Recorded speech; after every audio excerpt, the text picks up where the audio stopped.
Today, our user Jane has a stream dataset that they want to enrich with information from a batch dataset called main index.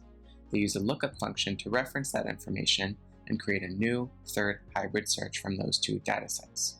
So, we'll start off in the Explore screen and click Search. We land on a search experience with an SPL panel, a canvas view which visualizes that SPL, and a data results preview panel on the bottom. As the user builds their search, all these areas should update. For a new search module, we start our search by selecting a dataset to search from on the right panel. We'll go ahead and start our search from the dataset called main, which is a batch dataset as indicated by this icon. We use different icons to represent the different types of datasets.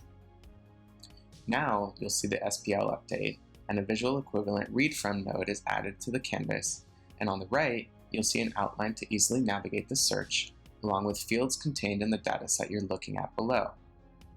So now the user wants to change the name of the search, and while they can do that in the SPL panel as well, we'll do it from the outline. You'll see the status of the search is in editing mode. Now, using the SPL panel, we'll filter our source type with a where function.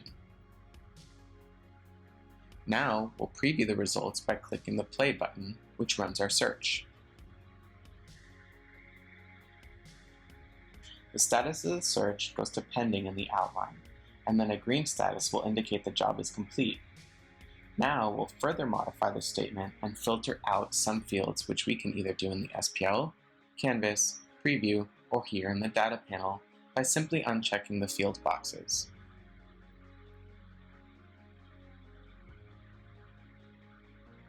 Now we'll run the job again to get the final results from the index. This turns the status to complete. We're now done with the first statement. Now, we'll start a new statement, again, which could be done in SPL, the canvas, or here on the outline.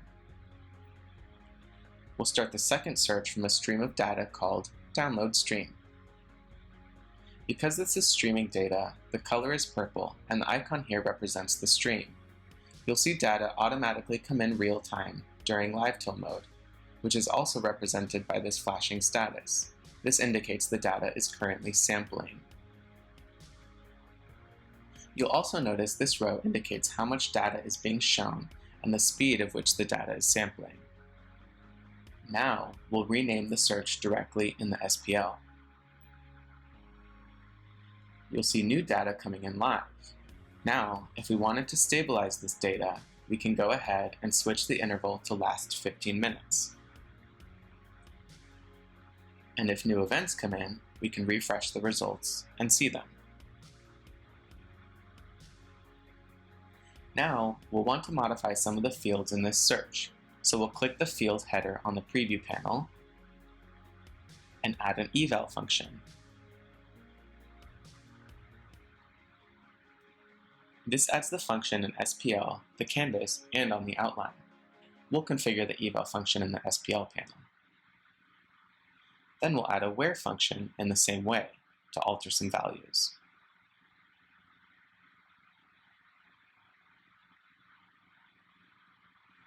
Now we'll go ahead and collapse the two searches to make room for a third search. And again, we can do that on the SPL, the canvas, or the outline. But we'll do it here on the SPL. Now the canvas has a condensed view of the two searches, and we'll add a new third search directly on the canvas.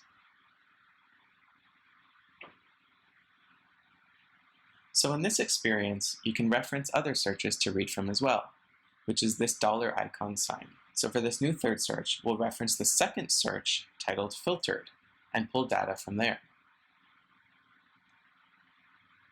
This arrow indicates the relationship, where the third statement is reading from a previous statement on the canvas. We'll title this new search Enriched with Users. Again, we see the green flashing status, which indicates a stream of sampling data. Now we'll go ahead and add a lookup function, which will reference information from a lookup file in the first statement we created called IP2User, in order to add a new field in our dataset called User. We'll see the new field has been added to the grid and the data panel on the right.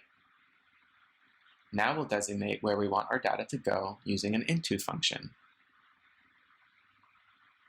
Here, a note tells us that if we add a destination to this statement, you're creating a pipeline. You can activate the pipeline in order to push the changes to the destination. We'll select an index called myIndex. So when we add the function, you'll see the statement is visualized differently, as a pipeline. The status also indicates an inactive pipeline on the right, and the preview area tells us the pipeline needs to be activated. So before activating the pipeline, we'll go ahead and close the SPL editor panel by clicking here. We can collapse all of our searches, and this is great for customers who have a ton of functions and branching within their pipelines, which get pretty gnarly. And now, let's go ahead and activate our pipeline. You'll see the stream jobs are pending, and we can monitor those jobs by turning on job monitoring. We'll see the status turn to active.